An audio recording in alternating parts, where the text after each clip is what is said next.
Hey there, Connor. How you doing? Good. How are you, Glenn? I'm doing well. This is Glenn Loury of Brown University, currently at Stanford University, and of The Glenn Show at bloggingheads.tv, talking with Conor Friedersdorf of the Atlantic Monthly um, about, well, about me. Okay, let me explain ourselves here. Uh, Connor volunteered to engage me in conversation in an effort, hopefully, to stimulate some thinking and maybe even a few words out of my mouth that I might be able to find use for in the memoir writing project that everybody in the world knows because I've told everybody in the world I'm engaged in at this moment. Connor, very kind. I really appreciate your being willing to do that. And so we thought, well, maybe we'll just go on the record with the conversation and throw it out there onto the winds of social media and whatnot, and see what happens. See if we can't ruffle some feathers or stir up some red. Anyway, I don't want to be the only one talking here, but I got to frame this. Yeah, So please. one of my issues of thinking about trying to write about my own particular little life here is like where we've gotten to in the year 2016 on question about race and justice and inequality in American society on the campuses, on the streets of the cities, with respect to issues like policing and Black Lives Matter, with respect to protests from students about changing universities to be more inclusive and more welcoming. And just in terms of the general kind of politics of the time, I mean, Donald Trump's candidacy, I mean, the Hillary Clinton and Bernie Sanders fighting for, quote, the black vote and things like that. So these are all issues that have occupied me, these kind of questions and issues throughout my professional life. And so I'm thinking about them a lot. And in the old days, I mean, the very old days, like the 1980s when I was a Reaganite, I was staked out way out on the fringe position on these issues vis-a-vis, sensible opinion, liberal opinion, African-American opinion. And I kind of tried to move a little bit and did move a little bit. But here we are now in this time, in this, if you will, post-Ferguson moment. And I personally, me, Glenn Loury, find myself a little bit on the outs and unsettled and in opposition to the zeitgeist. And so that's what we're talking about. Connor, what do you have to Yes. say for yourself in this context? Well, I've been thinking through a lot of these questions about race and society because I come at it from I'm a civil libertarian. I've always been a civil libertarian, and it draws me into a lot of things like police abuse, where I've been writing about that a long time. A long time before Black Lives Matter started, and it's interesting to me. I think that, for example, on police abuse, you can make a strong case that race is you can't make sense of police abuse in America without interrogating race and racial issues, right? On the other hand, I look at Black Lives Matter, a movement that I'm relatively supportive of, and I think it would be a mistake if this label that I understand were taken to mean that the black-white divide on police abuse is the only one. I think that police abuse actually, you could look at a lot of race-neutral policies and say these are problems and these need to be reformed. And it's interesting to me and telling to me that even Black Lives Matter, when they put together a list of solutions, they're race-neutral solutions. If you look at, for example, their Campaign Zero. If I could zoom back a little bit, one thing I'm wrestling with that I think you're wrestling with too, and correct me if I'm wrong, is that on one hand, right, we can see these two extreme positions today in the United States. On one hand, there are people who want to say, look, this whole racial grievance industry is bullshit, and it's just all about seizing power, and we need to be colorblind in all things, and that's the way forward. And then on the other hand, you have people saying, no, race is at the center of everything, and we can't understand anything in America without interrogating race. And in fact, white supremacy is the dominating factor in American life and the root of all of these problems, right? There are people who hold those extreme positions, but a lot of people are somewhere in between those poles. And I think in different ways, you and I are both wrestling with like where between this. We both want to say, no, it's more complicated than that. Right. And the trick is to get to like, in what way is it more complicated? So, for example, I don't want to say identity doesn't matter at all in public discourse, but neither do I want to say that it's a trump card where the strength of an argument depends on the person making it. You in your work, it seems like you've been wanting to say that, colorblindness, you don't believe that colorblindness is adequate to the problems that confront us as a society, but neither do you want to abandon the idea that race-neutral standards can be very important and maybe optimal in some circumstances. That you talk about a university should be about excellence and meritocracy to a large degree, and so I think part of what both of us have to do in our different thinking is to pin down. So when should race matter and when shouldn't it? Or when should we look at it and when should we set it aside? How do we? It's not enough to say it's complicated. We need to get to what exactly being complicated means. Yeah, I think there's a lot in what you just said. And one way of interpreting it, which would be uncharitable, is, oh, this is the squishy middle where you don't take a stand. On the one hand, on the other hand, and as one of my colleagues once said to me in rebuke, there in that splitting the difference, compromise, so-called nuance, lies the status quo. Okay, I mean, she was basically saying you're not going to ever get any change unless you take a stand. And there's, I think, more than a grain of truth to the fact that oftentimes, it's an unwillingness to experience the risk of coming down somewhere that might, encourage people to become, complex, sophisticated, nuanced and whatnot, because what they're really avoiding is a critical judgment that has to be made. But I don't think that that's characteristic of mine, and I would give you more charitably also the benefit of this doubt. I don't think that's what's going on with us. I think for example, Black Lives Matter, policing. So how do you govern a city and maintain order? Okay, so New York's aggressive stop and frisk and question, and, it violates people's civil rights. A person might say it's racist. It's built on racial stereotypes, a person might say. A person might say, too, that it is instrumental in reducing the frequency of, criminal activity and violence and whatnot. It's a tool that's necessary to the maintenance of order in the city. And so that's a kind of, the social science evidence and data on that are never going to be so slam dunk definitive that you're going to know that one of these things is right and the other thing is wrong.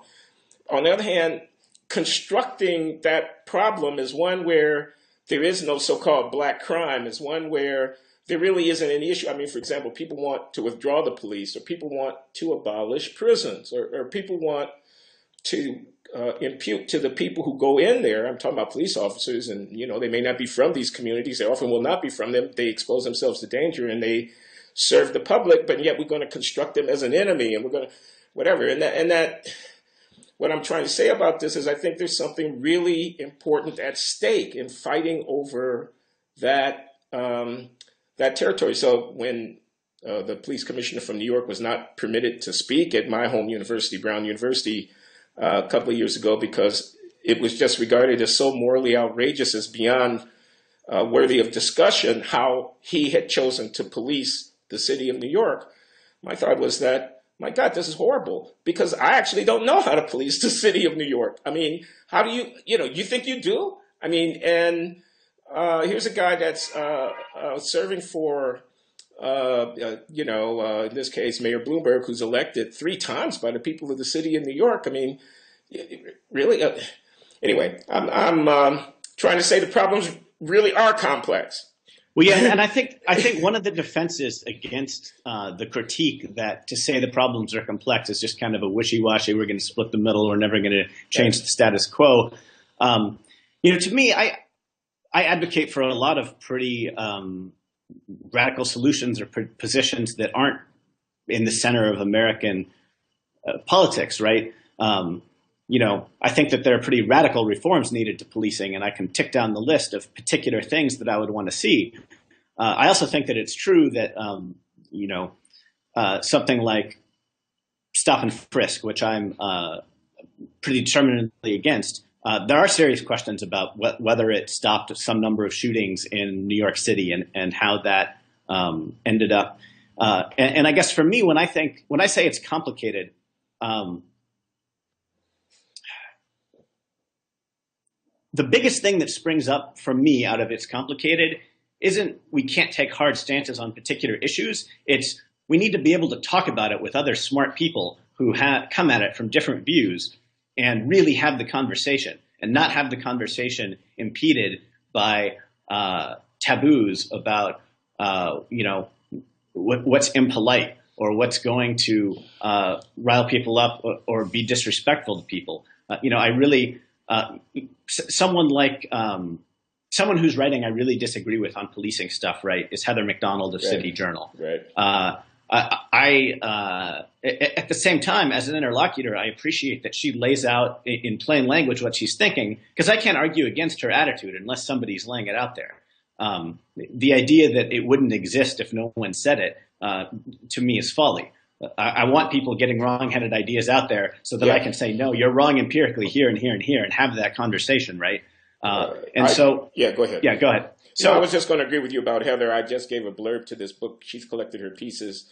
And they're going to be published as a book on policing cities. And pretty much what I said was I don't always agree with it, but I sometimes do. And I'm always edified by the fact that I'm engaged with what she's writing. And more power to her. Let's have the conversation. But right. You were going to say. Well, I just see this in other contexts. I see in the protests at college campuses around the country, students at some of these places, not all of these places, but at some of these places, making demands that basically seek to have institutional constraints on what you can say on these college campuses. And the one I just wrote about at Western Washington University, they want to have a 15-member kind of social justice panel of students that has the power to punish other students and faculty, and even to fire tenured faculty members if they run afoul of the long list of, racism, sexism, cisgenderism, and 6 other things, right? And to me, the idea that you could have that panel and expect a university to also have a robust exchange of ideas and a classroom environment that is open enough to interrogating ideas to get at the truths that you want to see is absurd. It just can't happen. And so to me, it's complicated. When I say it's complicated, the biggest thing I ultimately mean is that lots of things that we think are true are probably going to end up being false, and vice versa. And we have developed these institutions like the press and the university that are hopefully in the long term going to get at truth by having it out in public discourse. And it's more important than ever in a complicated realm to at least keep these liberal values open so that we can eventually reach solutions. Yeah. I sense a comparable line of criticism against what you've been just saying to the line of criticism to which I referred earlier, which was situations are complicated is a dodge of taking a stand, because situations are complicated means on the one hand, on the other hand, and taking a stand means affirming one of the hands. Yeah. Here, on the free speech thing, I, by the way, personally, Glenn Loury, agree 100% with what you just said, which is why I signed on with Heterodox Academy as, a group of people who are trying to affirm, let's keep things open and let's, allow for ideological diversity sufficient to not have what should be inquiry and an effort to discover what's true about the world sort of taken captive by one particular ideological stance. That's why I signed on. So I agree with that. On the other hand, I have heard the counter, one of my colleagues refers to the weaponization of free speech, the reification, the kind of making it into this totem, which then becomes really the indirect way of trying to avoid the critique which the people who are objecting to the speech want to make, which is a critique about the power of the speaker, a critique about the, quote, violence, close quote, that is implicit in the way of thinking about the world which the speaker comes to offer. Whereas if you don't oppose that speech, in a way, you're really affirming the normative, justice kind of things that speech represents, something like that. And what I want to say here on my own account is I reject that criticism as well. And the reason I reject it is because I want to come back again. I don't know how to police a city. I mean, I want to come back again to, let me take one of these other examples. if I talk about the structure of the African American family, especially amongst the relatively lower class portion of the population, if I talk about single parenthood, kids without home households without fathers, if I make any kind of evocation of the pathology or the kind of antisocial character of life in the dispossessed or marginalized population. In this case, I talk about lower class African American. I use very harsh words, right? If I want to say, look at the murder rate and look at the perpetration of violence within the communities and whatnot, and don't immediately attribute that to structural racism or the larger forces. If I say morality, if I say values and take that seriously, if I embed that kind of talk within a specific commitment to religious conviction, things of this kind, I mean, you can see kind of where this is going. Well, in the world that I live in the academy, amongst the sociologists and the African American studies and the historians and the English professors that I encounter on a daily basis, that's just an apostasy. That's just beyond contempt. And if a speaker wants to come to campus and hold forth in this kind of spirit that I'm just talking about, they will be marginalized. It will be scandalous. It will be something that people would say the university has to be ashamed of. And what I want to say is, I don't know the answers to these questions about how important is the structure of, family relations in this particular case. If you want to talk about young men in prisons, how much of that has to do with the absence of fathers in their households and things of this kind? These are enormously complicated questions. So that investigating them has itself become a kind of a sign of lack of solidarity with a basic commitment to justice. I mean, this is anti-intellectualism in the extreme, and So anyway, I'm just venting. I'm just venting at this point. Yeah. Well, let me introduce maybe one more wrinkle to here, and that's so I think that there is.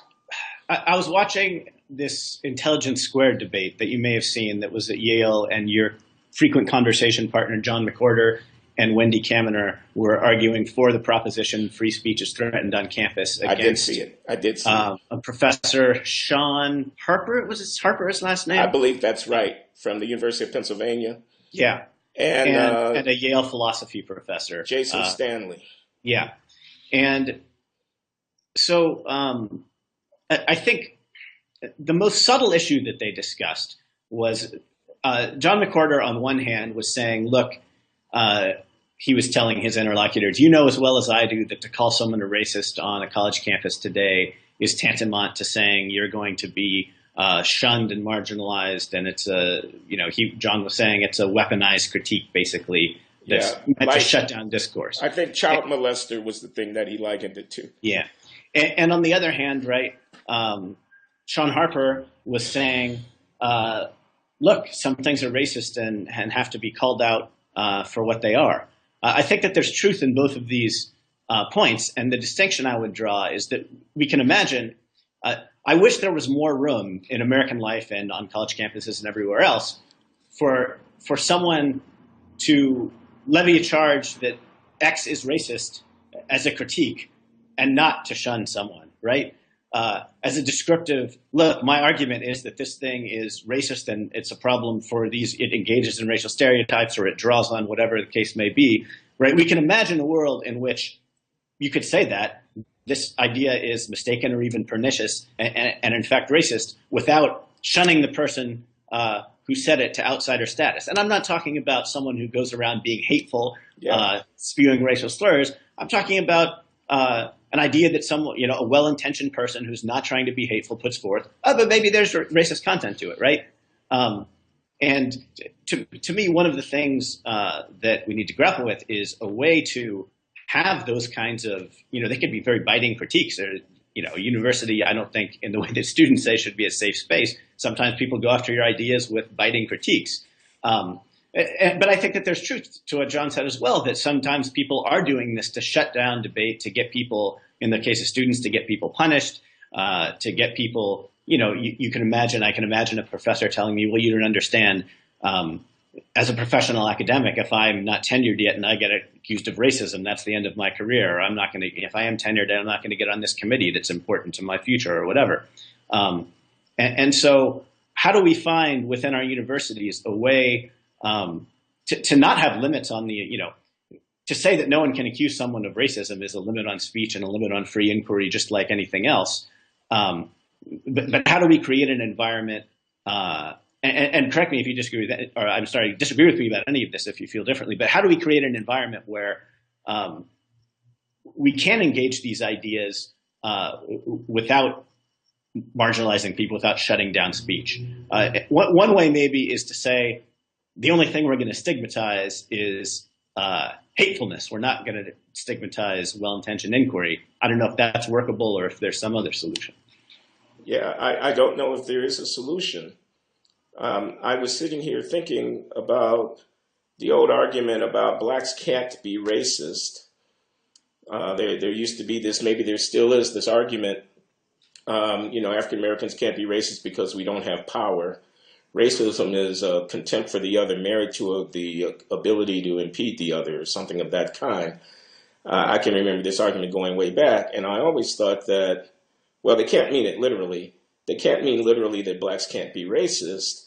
What they must mean is that the character of the offense occasioned by black racism is nothing like the same degree of moral violation as is the character of the offense affected by racism against blacks. That the black racism is somehow, quote unquote, black racism is somehow understandable. Maybe it's even to some extent a product of white racism. It's sort of second order racism or something like that.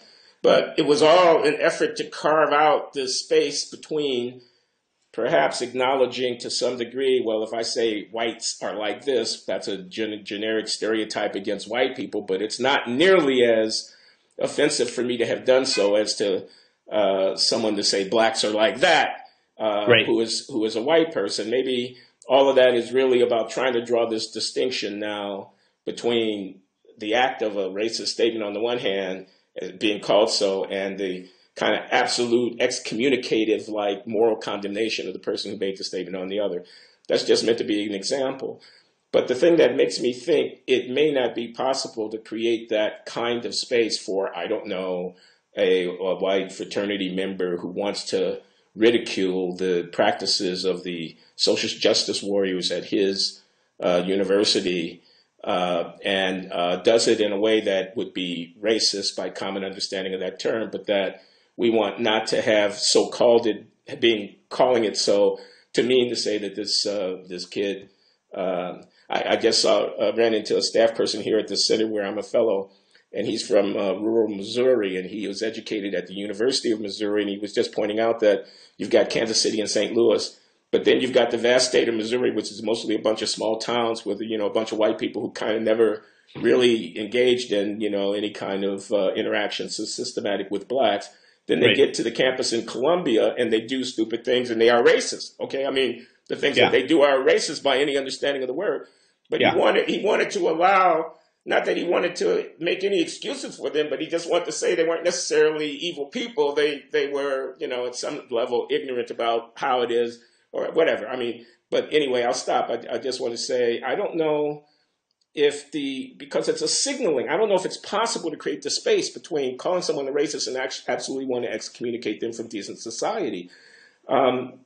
Because everybody who cares enough about the issue, who's white, let's say, will knowing that the punishment, we're in an equilibrium, is what I'm trying to say, knowing that the punishment is going to be being thought of as absolutely beneath contempt. If you weren't already beneath contempt, you wouldn't put yourself in the position of being so treated. And so then it ends up being correct as a prediction about the person that if they engage in this kind of speech, they really do hold the values that, appropriately would put them in contempt. Once that circumstance has been established, it kind of is a self-replicating order. The speech act comes to have a certain meaning. The meaning is derogatory, and the derogation is unbearable unless, in fact, it happens to be true about yourself. That kind of idea. Sure. But that's all very theoretical. When you were talking about the idea that I forget exactly how you put it, but that black people can't be racist because it's a function of power, right? That was the old argument. I never bought Yeah, it myself, but that was the old right. argument. And what occurred to me when you were talking about it is that, I've heard that invoked as I've been reporting at different campuses around the country. And there's something going on where, with regard to like a tenured black professor at a university, right? One response, whether or not you believe that whatever relationship you think there is between racism and power, or whether someone without power can be racist, like set that aside. Surely a tenured black professor at a university isn't someone without power, right? And if you go to Yale, right, some of the students who are protesting there who are making the case, what right do you have to critique marginalized students? So, for example, I was talking to a student about the Yale protesters who spit on people as they were leaving a rally, and I said, surely we can agree that this isn't okay. And her response was that the powerful don't have a right to tell the powerless how to protest them. And one of my thoughts was, well, surely, however we define the powerless, surely it can't be someone who's going to walk out the door with a Yale diploma a year or two from now, right? And just kind of looking around the country, I see almost a perverse incentive structure on campuses where, quote unquote, like, how can I put it? Students from historically marginalized groups are presenting themselves as if they have no power at all, and as if even the tenured members of their gender identity, of their racial identity, have no power just by virtue of this thing. And they see it, they're treating it as a very stark divide, right? And it's not to say that there's no racism in society, no sexism in society, that gay people aren't still face discrimination, right? And that power dynamics don't affect all of these people in all of these different groups in very complicated ways. On the other hand, it's not as if everyone from any one of these groups is powerless. And another wrinkle of this, there was just a controversy at Bowdoin College where it was students wearing tiny sombreros at a tequila party. Yeah. And people got upset about it, and there was a big argument. It was, is cultural appropriation or not? And should these students be punished? And should people who were at the party who weren't wearing the sombreros but who were in attendance be punished? And one of the demands that students were making was to have counselors come in to counsel students who were traumatized by hearing about a party that people were wearing sombreros at. And again, when I heard this, one of my reactions, early in my career, I covered immigration politics and policy in Southern California. And over the course of this time, I met people who would tell me these harrowing stories about crossing, the border of Guatemala to Mexico and then travel up through and then cross over into the United States and had, pretty horrific times, whether it was getting across the border or being an undocumented immigrant and getting taken advantage of by different people, right? Yeah. And to me, I encountered so many resilient people who had gone through so much. And when I see this at Bowdoin asking for grief counselors because of sombreros, on one hand, I want to say, look, okay, you're upset about this. I can understand how you would be upset about this. On the other hand, part of me thinks this reaction, you're like engaging in a kind of like I don't believe that requiring grief counselors for students wearing sombreros at a party is just like a natural outpouring of a natural environment. I think it cannot be understood without understanding the incentives that campuses are building up around students and around like campus norms. It's, you talk to people outside of college campuses, you talk to people from the same background who are less privileged outside of college campuses, and you tell them, yeah, this is how these students reacted, and they say, yeah, college students are crazy, So why is this, what does it mean that this is happening in Bowdoin? And my larger concern here, I don't care if they request, grief counselors. It doesn't bothered me personally. It doesn't affect the university like these free speech things. But I worry that there's a way in which students are not, people who are going to graduate with diplomas from good institutions and who are going to be in a position to affect change, to have wonderful lives and careers, are being told by the culture of academia that they are powerless, marginalized people who need counselors to get through kinds of things that are far less than traumas they'll surely face in the real world. And I worry what the effect is going to be, and I don't think that it is empowering these students.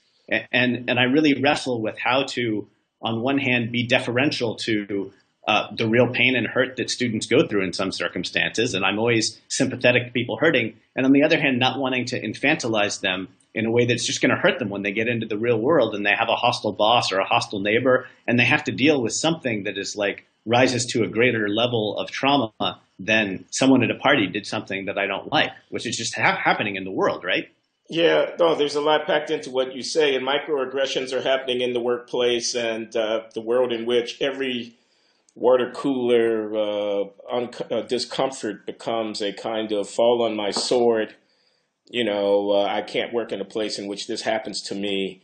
I mean, that's not a world that's going to work very well for the quote powerless person. Yeah. You talk about resilience. I mean, I think that introduces some interesting considerations. I mean, it, for example, invites you to think, what's the responsibility of the victim? I mean, I know that's not the way people want to talk, but it's, if you were going to be a serious philosophical, ethical, moral, psychological student of this kind of phenomenon, you want to ask that question. What's the responsibility of the victim? What do I mean by that? I mean, suppose I get pulled over and it's some bullshit. My left turn signal was out or something like that, and the guy's a white officer and he looks like he was in the military a couple of years ago. And he comes over, he's wearing shades, he's, whatever. He wants my license and whatever. And, why are you stopping me? Well, I mean, I didn't do anything, and I get my cell phone out and I start taking his photo and stuff like that. And, now he's supposed to be professional and he's not supposed to allow this to escalate to where I end up getting arrested because he told me to put my cigarette out and I wouldn't put it out. That's not supposed to happen. He's supposed to be professional and he's supposed to handle the situation, and the police department is supposed to train him as such, and so forth and so on. I will grant you all of that. But you can't tell me I don't have some responsibility for how that encounter unfolds.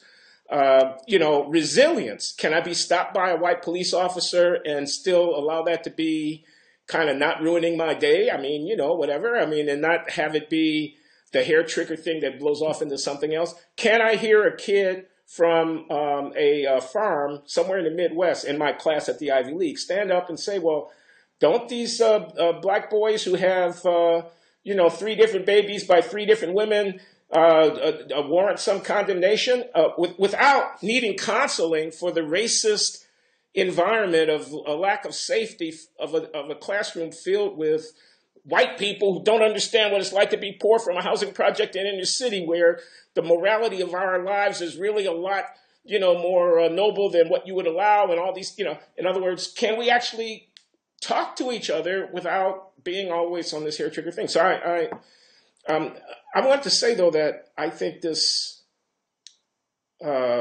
settling in on the powerlessness and the kind of perpetual victim and marginal status of students of color in universities is happening in part because of the one-dimensional kind of simplistic notions about identity that are allowed to reign in the discourse and that are not challenged, so that belonging to an historically marginalized group becomes the thing. And everything else about a person, their class location, their identity along the many other dimensions of human experience, interest in the arts and culture, their experiences as their sexuality, their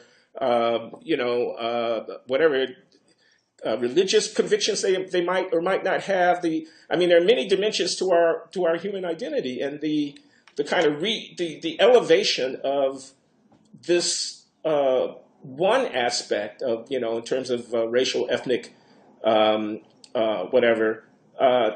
To the primary dimension that ends up getting recognized, because every kid at an Ivy League school or at one of these hyper exclusive universities, when you look at the overall arc of their life opportunities, they're already in the 1% or the 1/10 of the 1% if you look at it from a global point of view.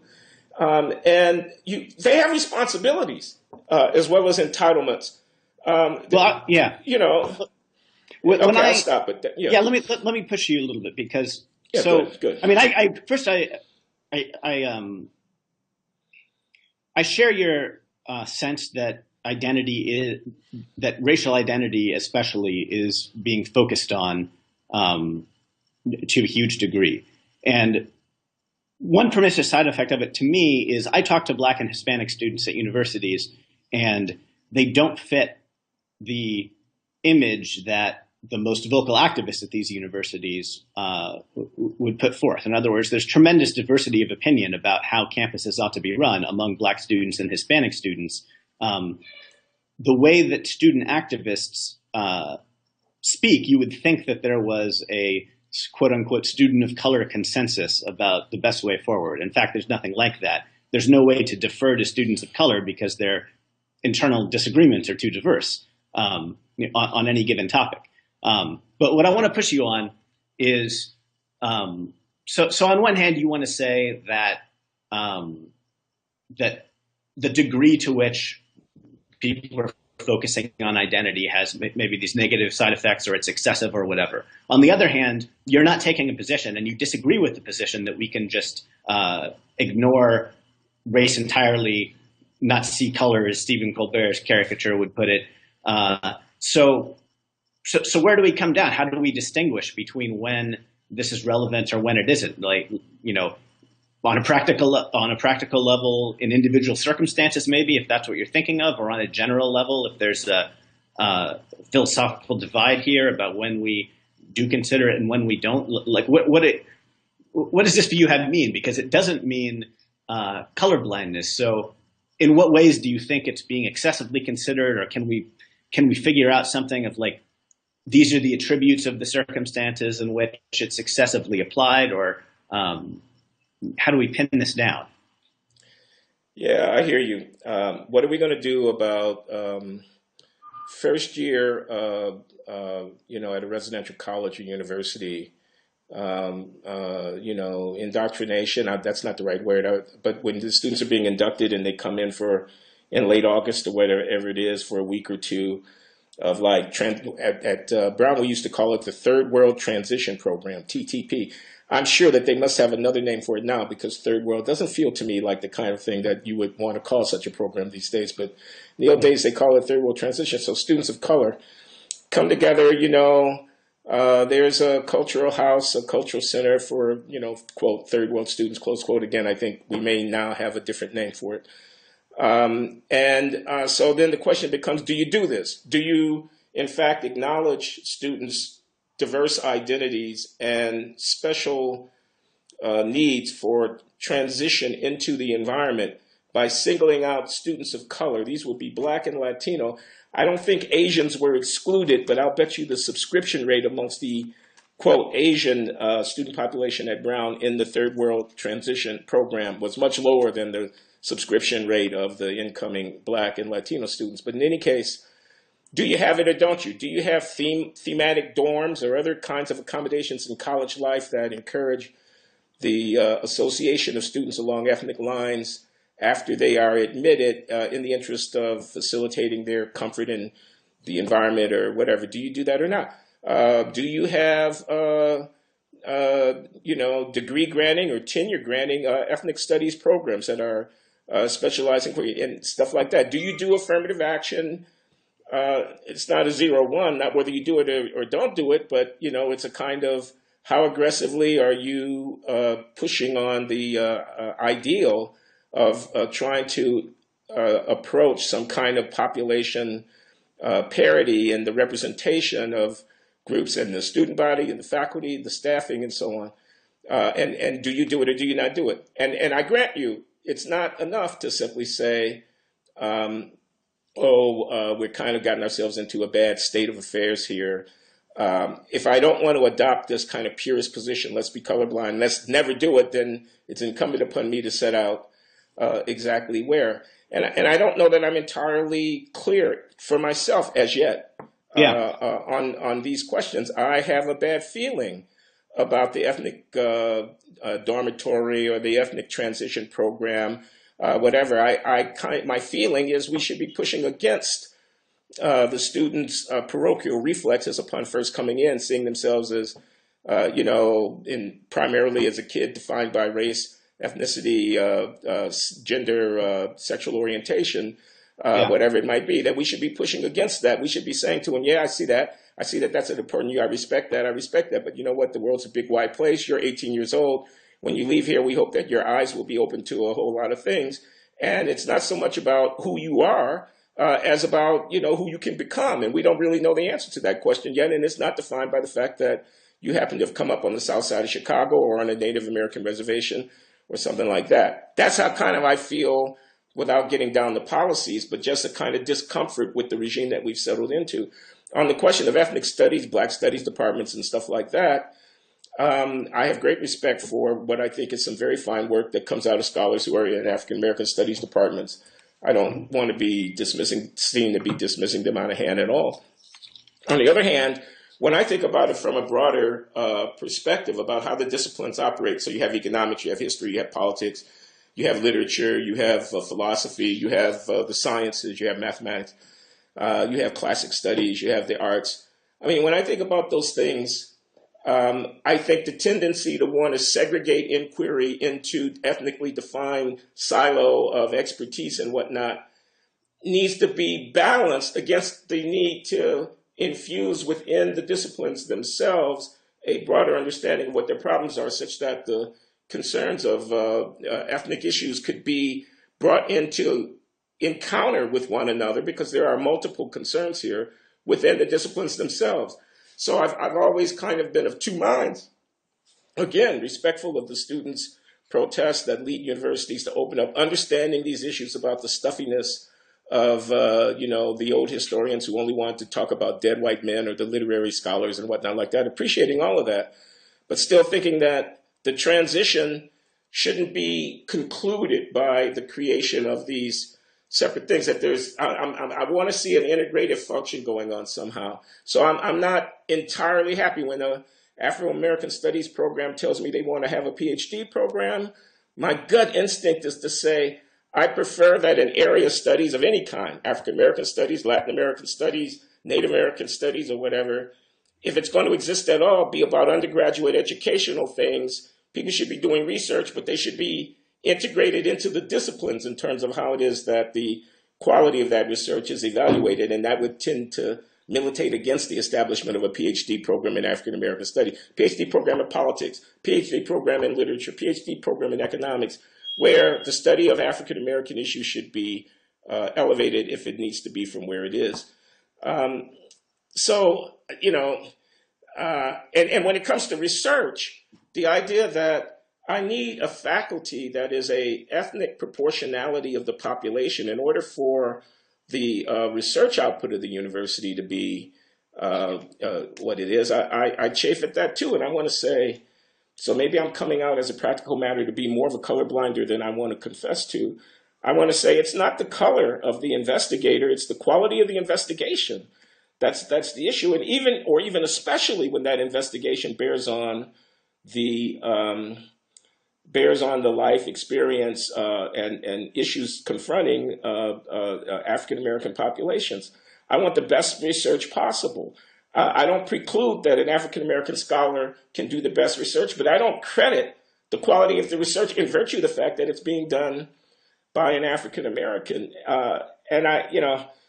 Anyway, so I'm not sure if I'm really responding to you here. So here's another question. What Effectively. I see the ways in which you're out of step with a lot of what some people at lots of universities want to do.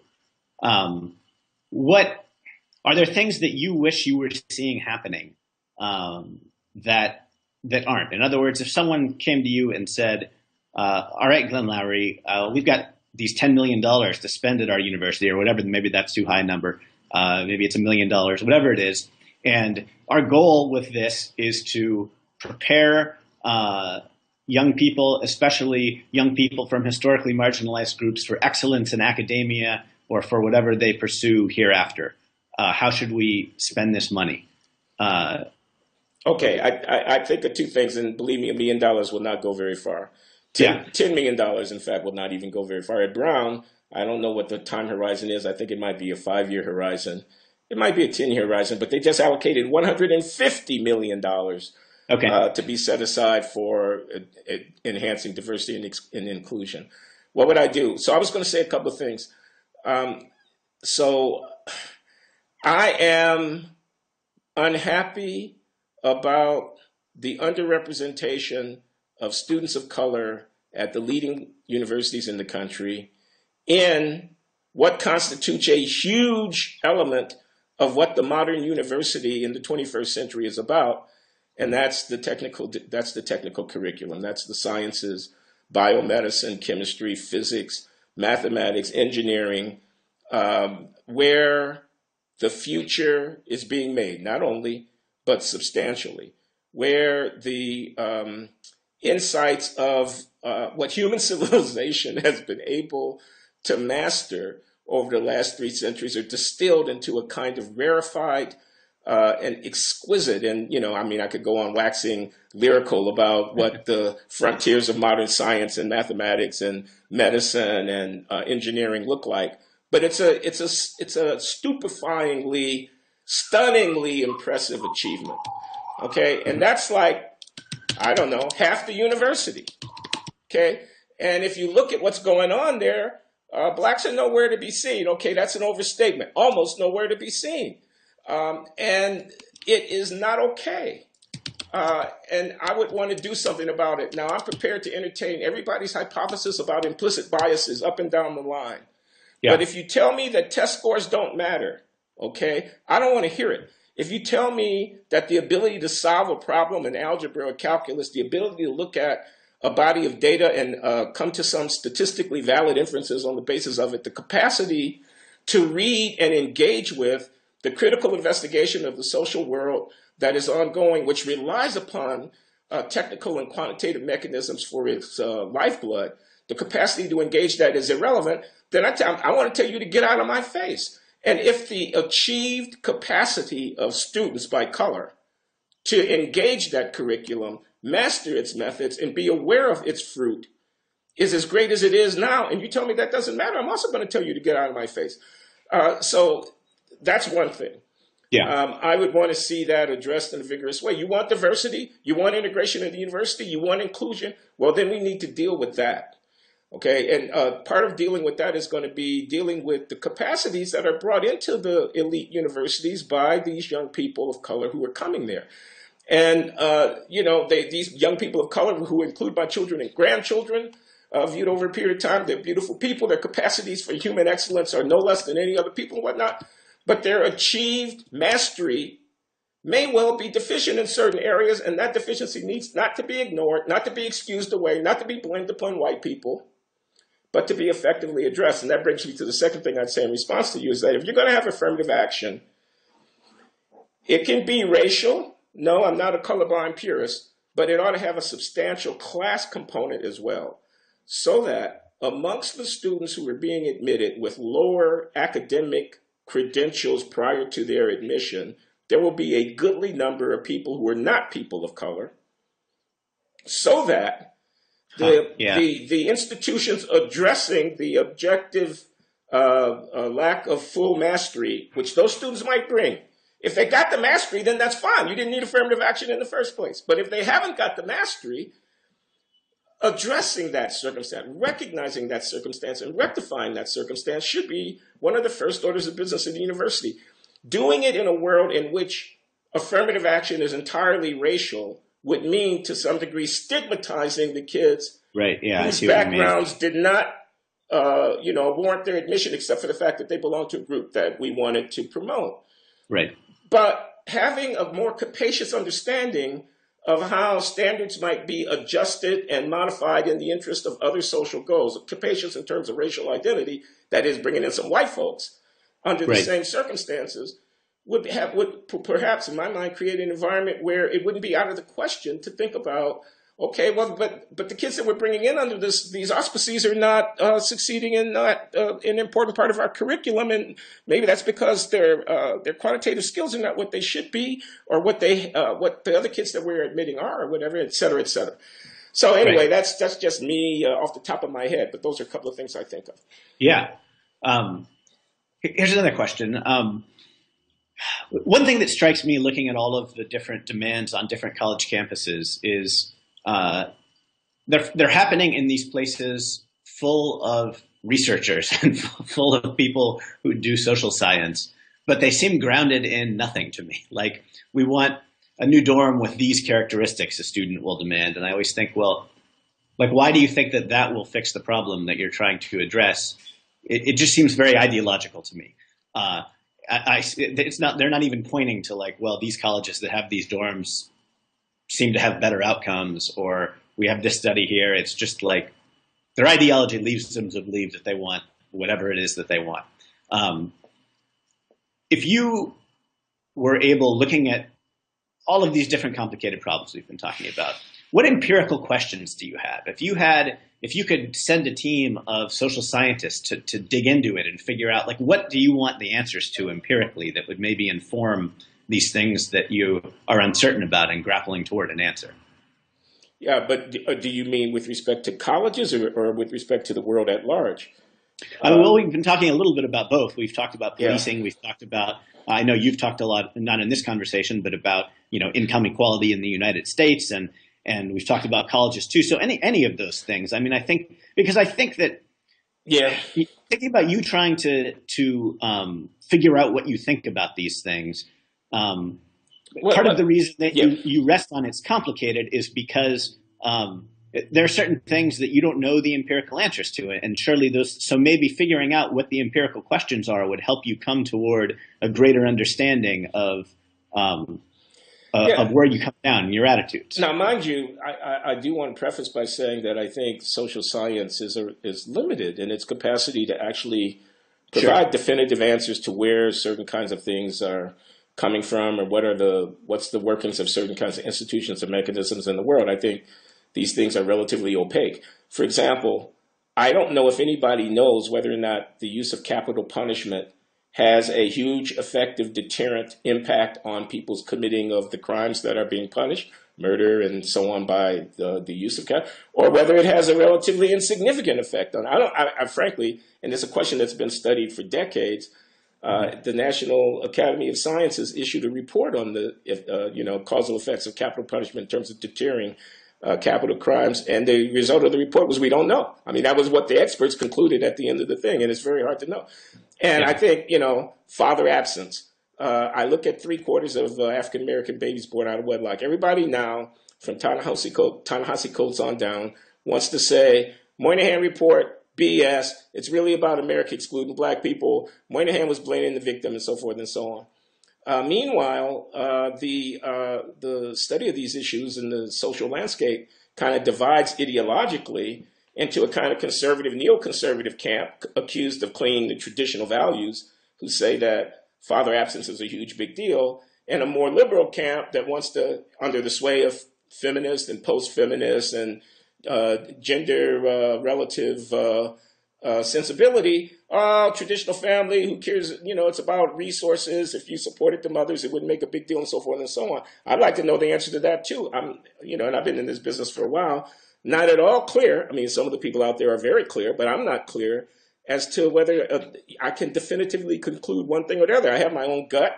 I somehow feel that the absence of a father in terms of the adolescent behavior of the adolescent male child, especially, is critical. But then I'm a 60-something-year-old guy, Mhm. who used to be a fervent member of a African Methodist Episcopal Church. So there's no reason for anybody to listen to me. Um, uh, on the campuses, so uh, we've just been talking about affirmative action. Uh,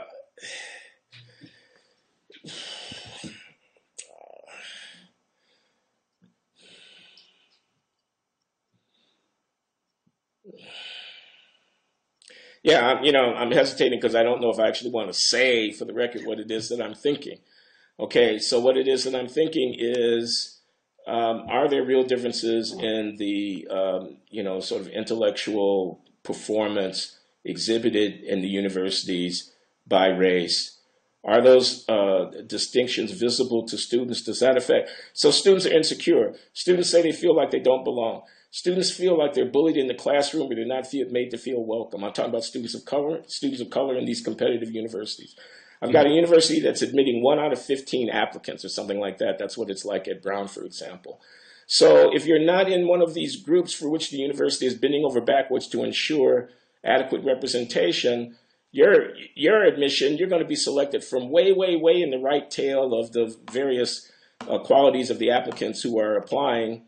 But if you're in one of these groups who are being favored by preferential admissions, you might well be an outstanding person from your group, but your qualification may not be quite the same. Okay, is that true? Does it matter? Does it matter in terms of the outcomes once the kids come to the university? I've talked about the STEM disciplines and the disparity. There was this study by a guy named Peter Arcia-DeConnell at Duke in which he saw that the underrepresented minority students were coming in and majoring in the sciences at the same rate as the non-minority students, but they were dropping out before they got to their senior year and got their degrees at a vastly higher rate. But once he controlled for the test scores of the kids coming in and compared kids with like test scores, he saw no differences by race in the likelihood of dropping out of the technical courses. And he concluded from that that the university's use of different criteria in terms of test scores and grades for admitting students had the predictable consequence that there was going to be an underrepresentation of minority students. So that's a study at one university of one particular circumstance.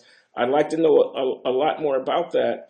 But it's such a, when Justice Scalia, the late Justice Scalia, asked from the bench during the oral arguments in the affirmative action case coming out of Texas, whether the university's goal there of trying to beef up the minority representation was a good thing, and allowed us how it could be that these kids on the whole would be better served if they weren't at such a competitive university in terms of their quality of their own educations. The very utterance of that hypothesis ended up calling down, firestorm of protest from people who said it was a, racist kind of judgment. And I just, I don't think presumptively it is a racist judgment. I think it's one of these questions like, does stop, frisk, and question have a material effect on the incidence of violence in the cities? It's one of these questions that is just hard to ask because people think they already know the answer. Yeah, well, I think, I think with stop and frisk, for example, some people think they know the answer. Other people, I would put myself among this category of people. To me, stop and frisk violates the Fourth Amendment rights of the people it's being imposed on. In practice, certainly, if not in theory. I don't know if any manifestation of stop and frisk, but I think that the New York City manifestation pretty clearly, the police were using language like, oh, they made a furtive movement as pretext to stop all young people. So, is there another way to get the same decline? If in fact stop and frisk was decreasing crime, are there other ways to get the same declines in crime? I think certainly possible, right? Other cities had declines in crime at this same time period. The NYPD, we could each sit and think of, if we spent 10 minutes, I'm sure we could think of a list of alternatives that the NYPD do. If they stop and frisk, they can do this other thing. It's a testable thing, right? So to me, part of it is a value proposition. Like, if there's a world where maybe you can dedicate a little bit more resources to a little bit more expensive solution to replace stop and frisk, that could be just as good and not have the Fourth Amendment violations and also decrease gun crime, well, then you kind of have a moral obligation to do that, especially if you're violating the constitutional rights of people. There's a value judgment and an empirical judgment baked in there, right? I wonder if when we're talking about affirmative action, how much these things are being conflated. In other words, I wonder to what extent are people denying that, for example, mismatch theory as articulated by Sander and others exists, and how much they're saying, even if it does exist, we still want it anyway. and it's going to have these, but like just as we're elevating the idea of a certain threshold of diversity among everything else, and I don't know whether that's the case No, or not. I get what you're saying. In that debate. I think it's an interesting question. I mean, because it transforms the nature of the discussion. I mean, if take the capital punishment example, if I take the position, I don't give a damn what the elasticity of murder deterrence is of an increased frequency of capital punishment. It's the state ceremonially and publicly extirpating human life. It's a vicious act of violence on the part of the state. It's a horrible thing, and I'm not interested in your number. And the very fact that you reduce the discussion to a hunt for a number presupposes something that I don't want to credit, which is that there exist a number such that what you want to do would be okay. Like that. Yeah. And I mean, I could imagine someone taking the same view about the issue of racial differences in intelligence and the extent to which those might be hereditarily or genetically determined. A person might say that kind of inquiry, the very fact of that inquiry, is offensive in a profound way. It's not an empirical question about what the twin studies might show about whatever. Anyone prepared to engage in that inquiry has already placed themselves outside of the bounds of some kind of, people will feel that way about many things. So, to take the view of, it's an evidence-based, I mean, what I would want to say to you about the Fourth Amendment, I'm not a lawyer, and I'm not at all familiar with all the details of the New York City police practice, although I have heard that furtive movement thing. And the guy, Jeremy Travis, who's president of the John Jay College of Criminal Justice, is a good friend of mine. And, he's not exactly a left-wing zealot, but he's very up in arms about the NYPD's heavy-handed tactics in communities of color in the city. So I'm quite prepared to credit that particular practice is over somebody's line. But if you told me that the murder rate fell in half or by 2/3 in New York City, and that 3/4 of the people who didn't get killed on the hypothetical that you had stayed in the same situation were black and brown, that would matter to me. And if you can show that that's related, or even half of it is related to policing techniques, that would put that conversation for me in a very different light. For some other people, it might not. And then the final thing I want to say is that the thing you have to worry about is having the factual inquiry somehow contaminated by the moral commitments. That in other words, cooking the books. In other words, selectively reporting the data. The study that shows what everybody wants to believe ends up getting touted in the newspaper and replicated, and a lot of funds come out for it and things like that. And the investigators and the studies who show the quote wrong answer, does father absence actually hurt the life development chances of the kids in a household that's in disadvantage, and so on and so on. It gets the wrong answer on that one, then that gets condemned, it gets marginalized and shunted off. It doesn't get the reinforcement from the investigative community or the publicity in the media and so forth and so on. Then we end up with a window onto reality that is a cloudy lens. It's distorted by our prior commitments and stuff. So, it's a mess. But one thing that strikes me, listening to you articulate your views both today and over the course of, a lot of Blogging Heads conversations that I've watched and a lot of writing that you've done. Thank you. Is that you feel out of step with, you feel very out of step with the university, right? With the times. Yeah. And yet, I don't think that your views are in no way out of the mainstream at all. They're no way and out of the mainstream, even if you were just to take, African American opinion in the United States. I remember, the reporting that I've done. I did this story when I was at NYU, where I went up and spent, probably 40 or 50 hours total at it was a senior center in Harlem, right? Yeah. And I spent a bunch of time among Latino communities in Los Angeles, right? Where young and old. If I were to go in either of those places and sit down and talk about all of these issues, I would find people far to your right. I would find some people to your left. You'd be a centrist in any of these settings. At Brown, perhaps you're way out of step with prevailing opinion on all these questions. Not in America, though, among any racial or ethnic group, among it. And so, I wonder. I don't know. I mean, is that? Do you agree with that assessment? Do you distinguishing between the university and the larger society, and like how do you feel as far as your place in the university? You've been away, I know, from Brown at your home institution for over a semester now. Yeah.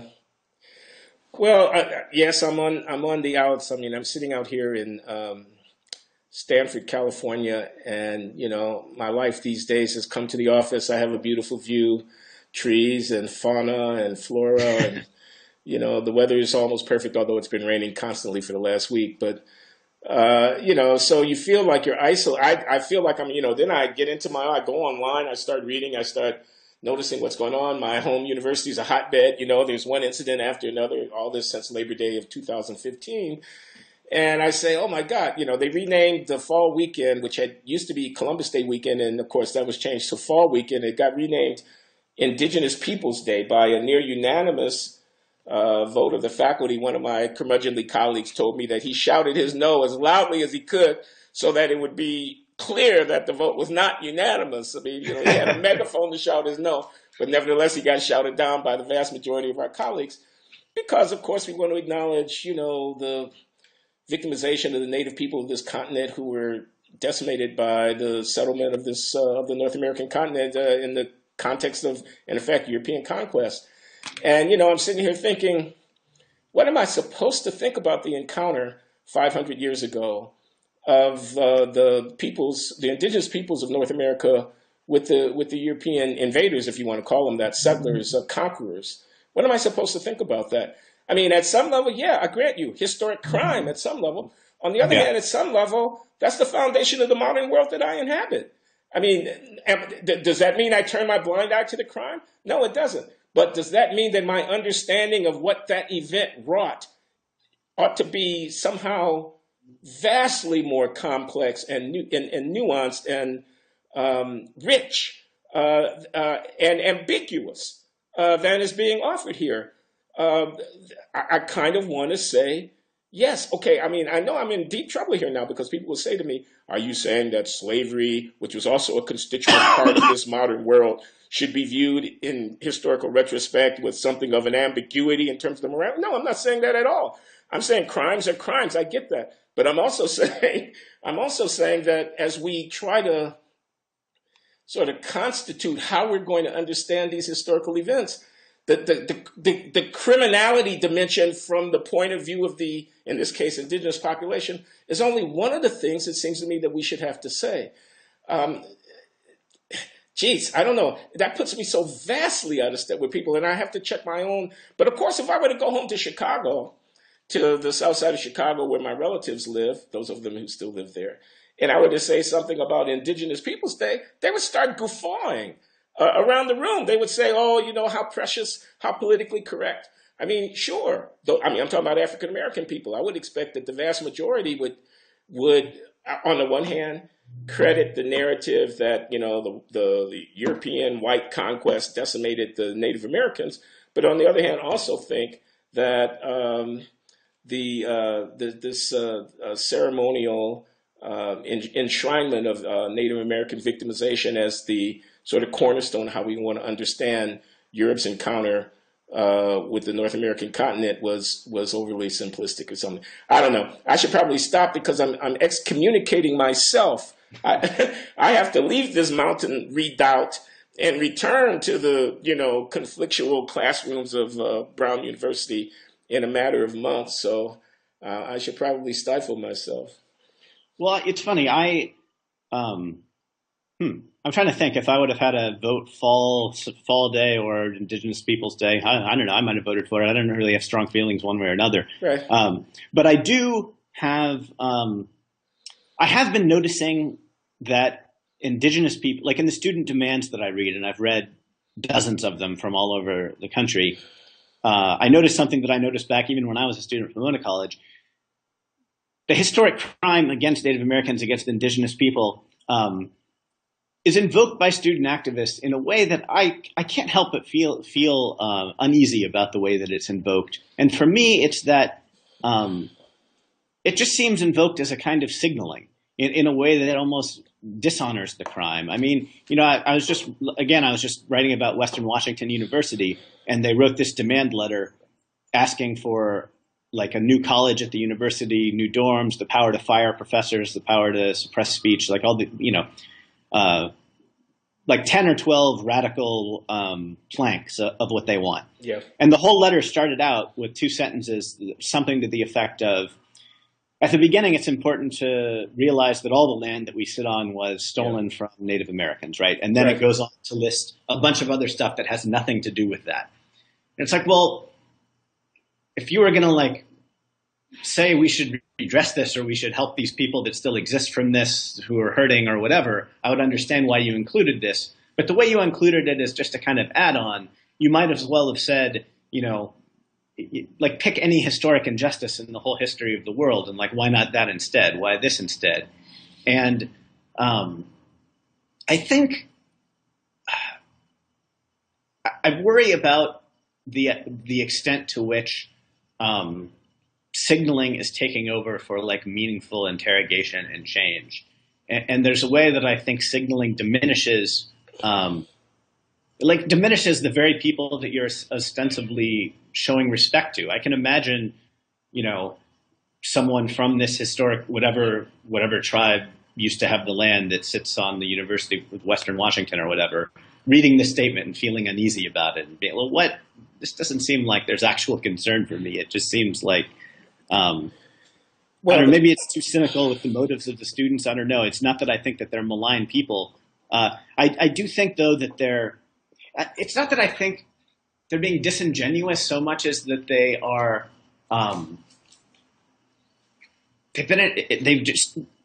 they face all these incentives to raise very particular things.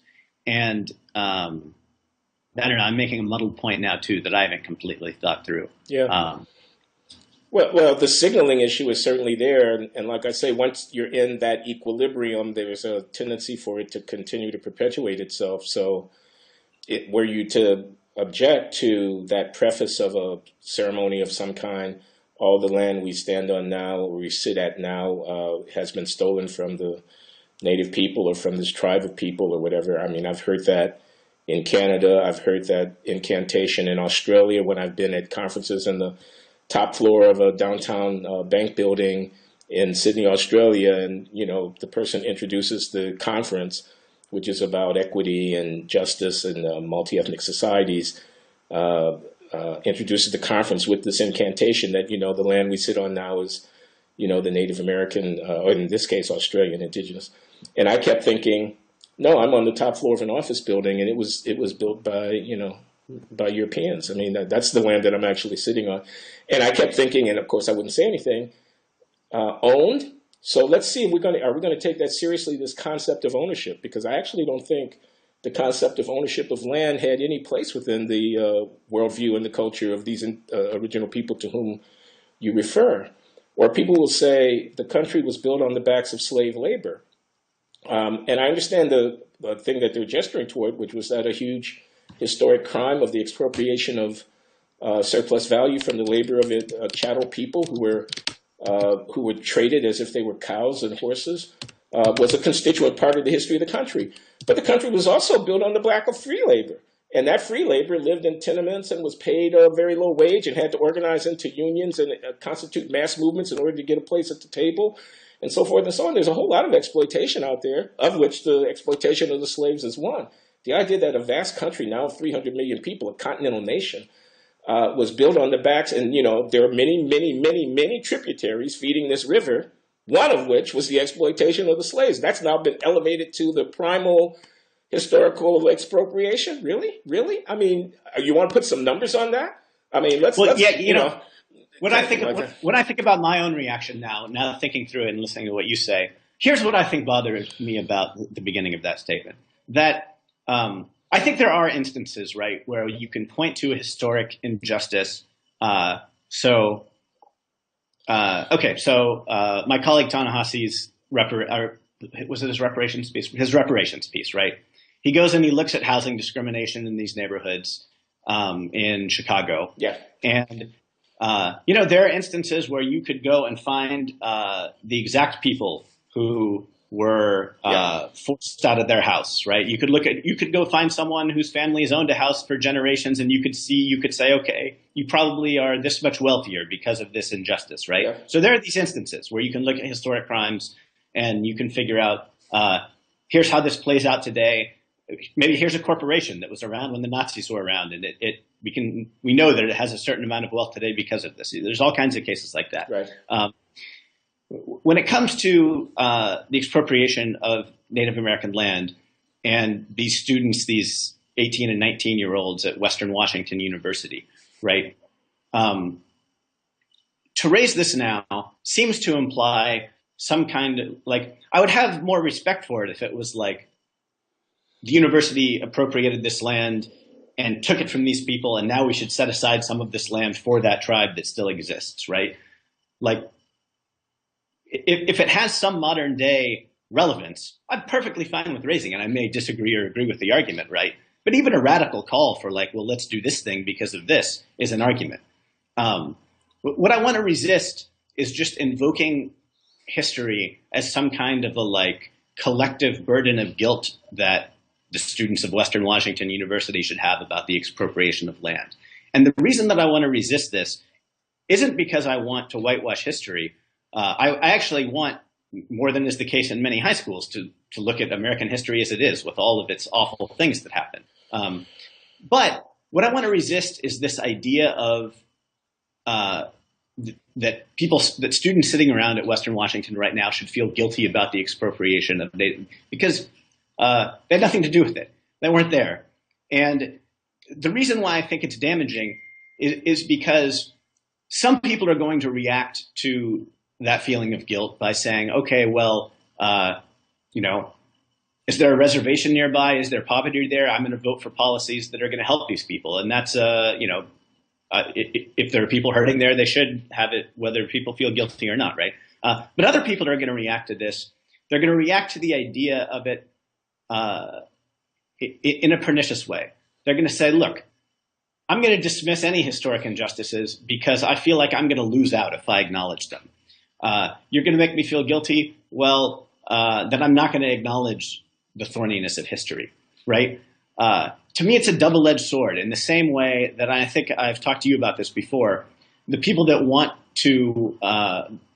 white students to focus on their white identity, that want Americans to interrogate their identity as white and to identify more closely with being white and with white privilege. I see that, and on the one hand, I think, well, okay, I think colorblindness is problematic in all kinds of ways, and I think that, Peggy McIntosh's essay about white privilege has insights in it that people should read and think about. On the other hand, I think, well, maybe if more white people self-identify as ethnically white and embrace their racial identity, maybe it looks like a Donald Trump rally and not a bunch of liberals who are thinking about their white privilege, right? It's a double-edged sword. I hear you on so, that. To me, the cause of anti-racism, the cause of racial justice, it isn't a zero-sum game where black people win and white people lose. It isn't, no one needs to feel guilty to go about correcting injustice. You don't need to feel personally responsible to have, and I want to say, it doesn't matter if you're personally guilty, and it doesn't matter if your family was here and held slaves in the 1600s, or if your family immigrated here in the 1960s. If your fellow citizens are hurting, you have a burden to help them. You have a burden to make society better. And the collective guilt argument kind of implies otherwise, that if you can somehow extricate yourself from this guilt, then you're free of having to do the things to make a more just country. If there's an unjust policy in policing, we all have an obligation to do it, not just white people who feel guilty. It's kind of a bunch of muddled things that I've thrown together. Yeah. But that's why these issues of like collective guilt and the idea of zero-sum things, it kind of, to me, pushes things in a direction that hurts more than it helps. I was going to say a couple of things. I do think there's several themes in your remark just now that are related but that are distinct. One of them I get is, if you're going to engage in moral shaming kind of language, it ought to be tied to a political program so that you give people someplace to go when you put this burden on them. You have this as it's not simply about signaling your virtue or about condemning some apostasy, but it's about trying to get something done, and it should be sort of connected to actions which can be justified in some reasonable way. Another thing, a fear about unintended consequences and a kind of righteousness is just not enough. You need to have some awareness that you're operating in a system in which people are going to react to you. You say Donald Trump. You and I sit here the day after Donald Trump's Chicago rally at the University of Illinois Chicago campus was shut down by protesters, and in social media, in my circle anyway, a lot of people have been crowing about that and taking credit. They're proud to be from Chicago. Chicago stopping Donald Trump, and I keep thinking, God, I don't know how you know, but I'm not at all clear about the causal dynamics that have been set loose by such an activity. And Sure, yeah. I'm not interested in finger pointing. Let's blame the Republicans. Let's blame Donald Trump, whatever. What I'm interested in is whether or not, at the end of the day, dark forces in the polity will be emboldened and empowered, and whether or not as a strategic calculation in this contestation for, the heart and soul of the American voter that we're headed toward in November of 2016, the net effect of this kind of self-righteous and self-congratulatory, we won because we kept Donald Trump from speaking. I just don't know. I don't know, man. And I don't know how you know. And and another thing I want to say is, I hear people, you want cops convicted. You don't like the fact that grand juries come to non-indictments. You don't like the fact that juries sometimes come to not guilty. And I'm thinking, we're against mass incarceration, and we want courts to be more lenient, and we want courts to be more forgiving, except, of course, when the perpetrator is a cop, and then we talk about injustice. And all I'm trying to say here, people, before you get mad at me out there in Blogging Heads land, is unintended consequences, a contempt for the showing of leniency by courts. I just don't know where that goes. Or a focus on race in the context of a discussion of criminal justice. The cops, unarmed black men. So we're going to count the black men, the white cops, the racist white cops. It's systemic racism. It's state racial violence, they want to say. Well, you can for so long shout down the Sean Hannitys of the world who will go around and count the number of black criminals who have victimized white victims and make a big deal out of that. You can shout them down for only so long, because to the extent that you do put crime, policing, punishment, and disorder in American society into a racial frame, you're going to have to reckon with the fact that there's a vast overrepresentation of African Americans amongst criminal offenders, and oftentimes the victims are white. Now, I remember the Willie Horton outrage of that 1988 campaign where Dukakis was discredited for furloughing an African American prisoner, and the prisoner went on to commit a crime, and Lee Atwater and George Herbert Walker Bush made this into a kind of defining liberal criminal justice, black man's going to come get your mama, you got to vote against Dukakis kind of thing. A world in which black criminality, even if it's unspoken, it is brought to the conscious minds of, now people will say, oh, we don't need to bring it to the conscious minds. It's always in their conscious minds. Well, I don't know, man. Now, if you ask somebody to have to choose between, do they see Michael Brown as an emblem, Rosa Parks-like, of a new vision of racial justice, or do they see him as an emblem of the disorder and disarray characteristic of life in some quarters of our society about which people are legitimately afraid? Where the median voter comes down on that one, well, might not be where you want them to come down on it. I think it's the wrong way to frame the question in the first place. So I don't know where I'm getting with this. So kind of zooming back just a little bit. Yeah. When you think of the people, or the ideas that you're arguing against or that you're frustrated with, you're in disagreement with, do you think that these people that you disagree with, that there's a kind of spectrum that you've been moving in different places on your whole career, and they're just like too far toward one end of the spectrum, right? Or do you think, or is there some fundamental principle or disagreement you have with their worldview? Does that make sense as a question? It's an excellent question, Connor. Thank you. I think it's the latter. I mean, I used to be obviously and very flamingly on the right. I pulled back to the center, maybe even the center left to a certain degree. I don't know. My book, Race, Incarceration, and American Values, published in 2008, was, before Michelle Alexander and whatnot, and very much in the spirit of decrying the sort of racial injustice of mass incarceration. On the other hand, I don't know. I guess it's to the right of where the current kind of Black Lives Matter centric outlook is. But that's not, this left-right stuff is not the main thing. I mean, I do think there's certain principles. So, for example, personal responsibility as a fundamental element of the portfolio of ideas that one brings to thinking about the persistence of racial inequality into the 21st century. Yeah. What role does the behavior, the values and attitudes, the characteristics, the patterns of life amongst African Americans ourselves play in this process? And to what extent do we need to own that and address ourselves forthrightly within our own councils and in our public discourse to the character of that problem? So now, Obama, when he was running for president, gives a speech on Father's Day 2008 in which he takes some African-American aspects of African-American culture to task for, you can't, it's easy to be a father, a man, but easy to be father a child, but it takes a man to raise him, something like that. And he gets taken to task.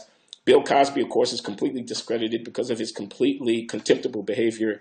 It would appear in, abusing and assaulting women. On the other hand, Bill Cosby's crusade, come on, people, let's pull up our socks. We can do a lot better than what we're doing, in my mind, was not discredited by the fact that Bill Cosby, a hypocrite and a moral monster, et cetera, et cetera. And yet, who can say that? Because no one wants to stand with Bill Cosby, not even yours truly.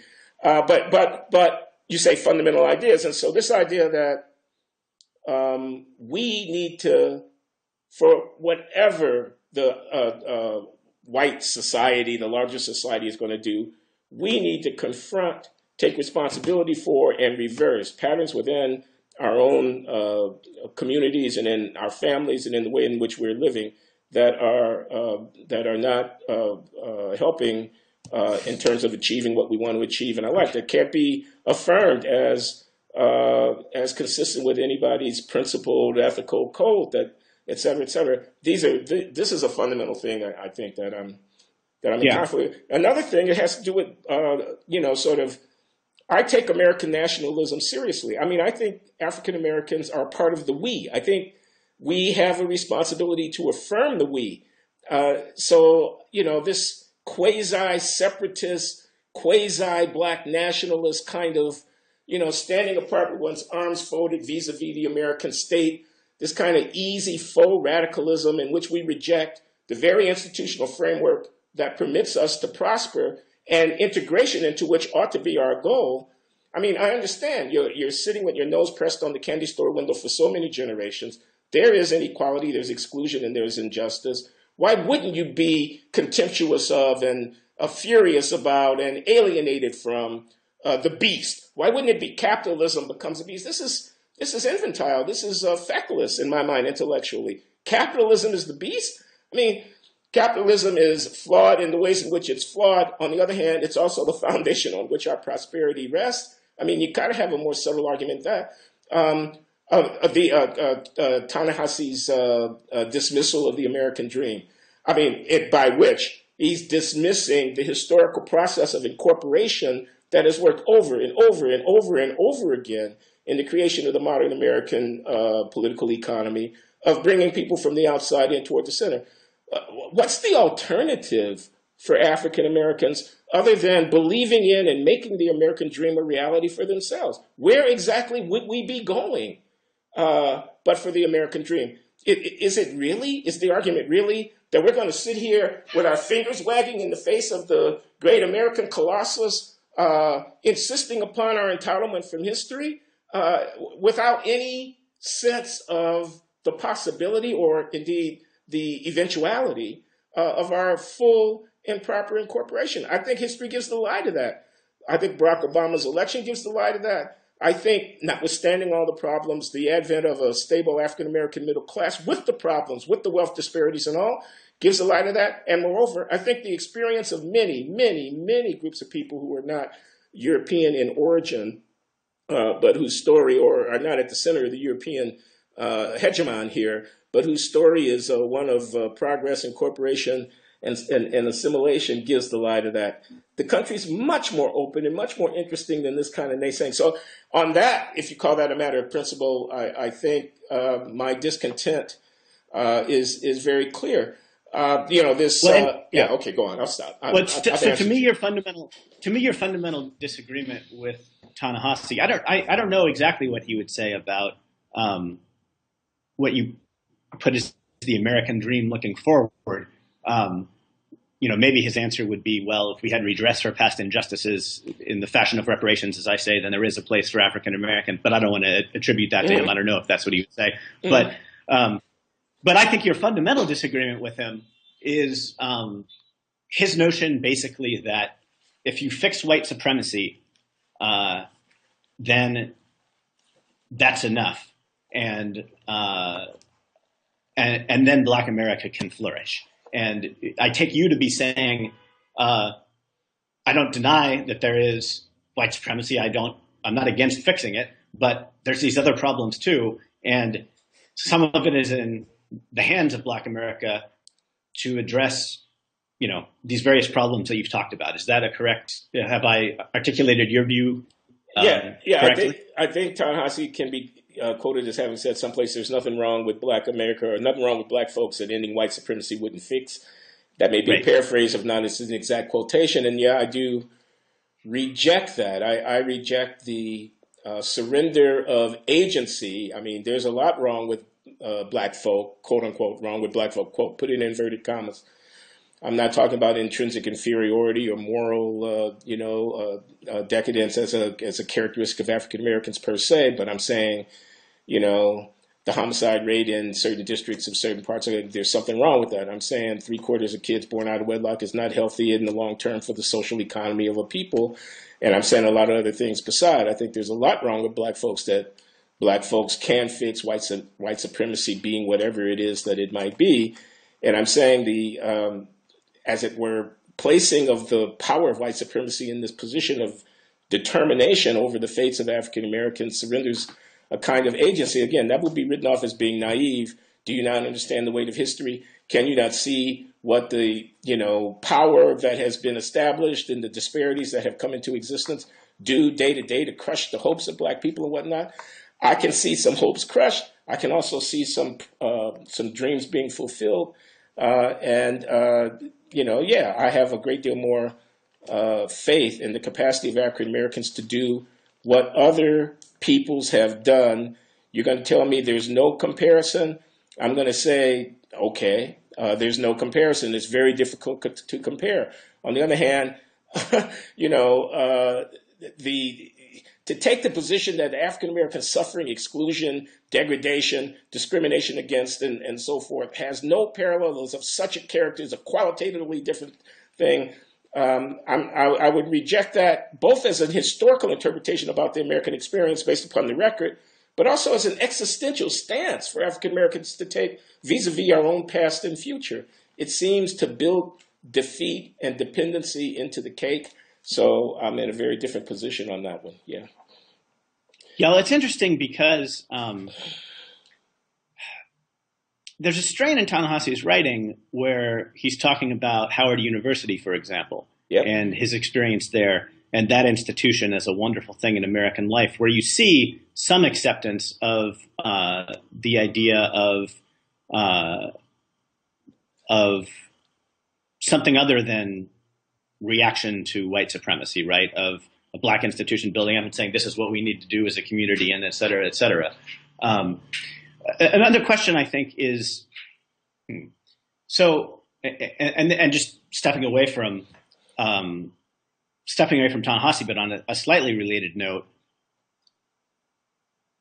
if he's talking about generally criminal justice and economic justice, Then you move over to college campuses where there's a focus on white supremacy and on racism on college campuses, but the students are doing it in a very different way. Their mode is very different. They're not talking generally about economic inequality. They are talking about Black Lives Matter, and so there's some focus on criminal justice. But they're also talking to a great extent on college campuses, more than anywhere else, about language and microaggressions on small personal interactions, right? And they would make the case, these college students, that these microaggressions are very damaging.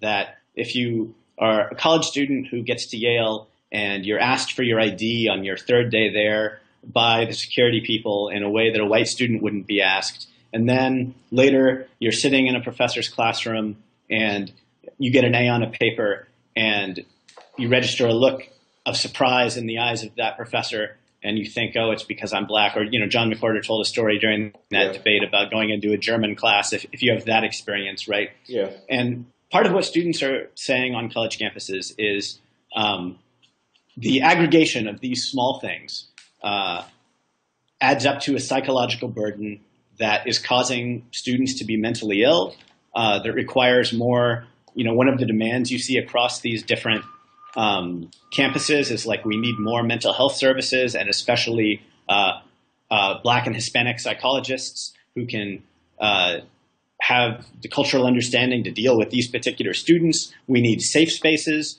We need trigger warnings, right? This whole bundle of things.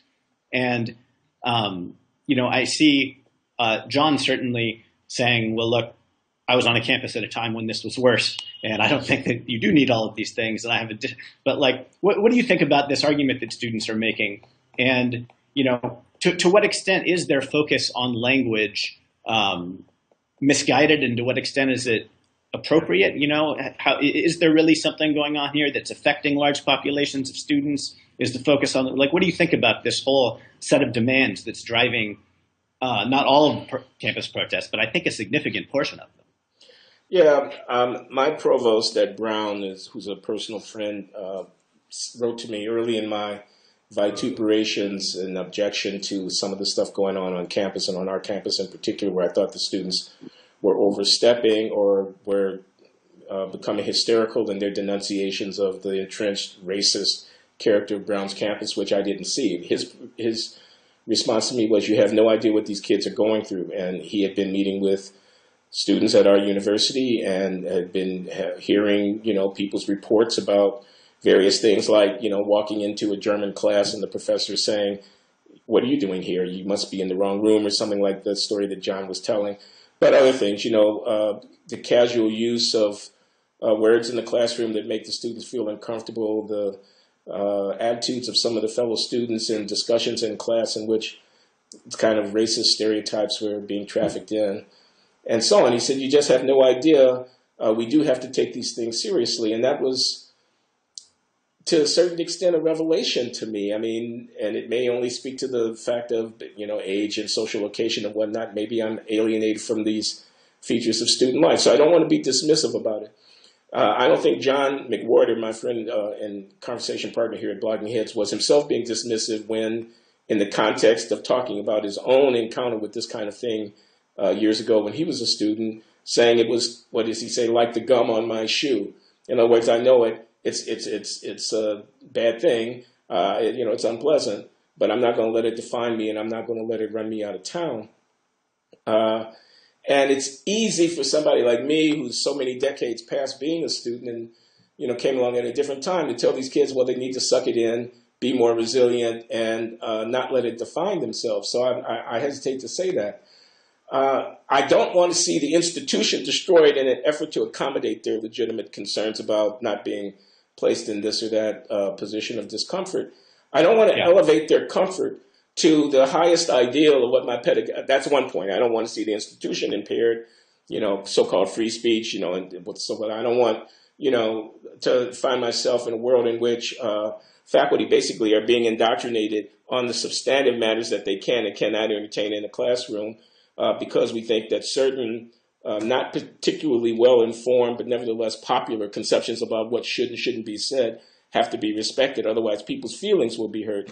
No, I want the currency of the realm to be argument, evidence, reason, discourse, effective advocacy for this or that position, persuasion, and all the rest. I don't want the a priori exclusion of otherwise reasonable points of view to be driven by student sensibility.